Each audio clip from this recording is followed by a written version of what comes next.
And even Bitcoiners are really underestimating how much power and influence that we're going to have in the future. Because if you think about Bitcoin and if you think about the dollar, one's moving one direction and one's moving the other direction. And there's a lot of people in the world, a lot of people who have a lot of influence right now, a lot of power, a lot of, like, think of like an owner of a sports team. Let's use that as an example. Think about the owner of a sports team. And they've had a lot of wealth for a lot of years. They've spent a lot of their life building up that wealth, whether they had it passed down from their dad, their grandpa, whatever that is. They have a lot of wealth. But it's in the old system.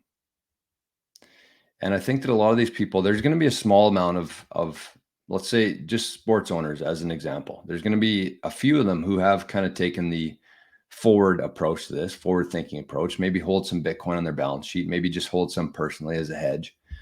But I think that the majority of those people are so entrapped in that system that they're not even going to see what's coming here. And before they realize what's coming here, it's going to be too late for them. Because if you think about it, if Bitcoin gets to what we think it's going to in a year from now, and 2 years from now, and 10 years from now, their dollar isn't going to buy shit compared to the people who are here right now. And so we're going to move through this whole transition into the Bitcoin system. And along the way there, a lot of these people are just going to be completely fucked. Completely. They're going to see their whole life's work, their whole family's life's work, generational stuff, gone to Bitcoin because they thought that this system was going to go on forever. And people like that, they're really good at foreseeing what's coming within their industry.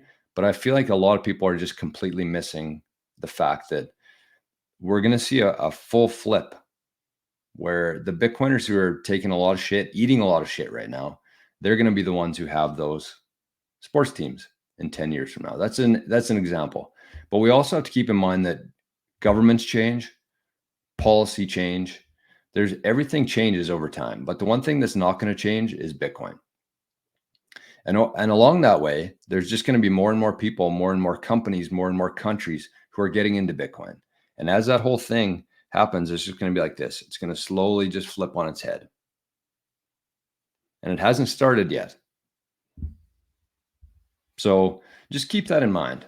Keep that in mind. Don't worry too much about the price in terms of US dollars. Just focus on getting as many Satoshis as you possibly can right now.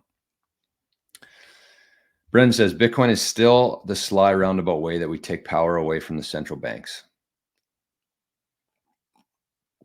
They cannot stop it.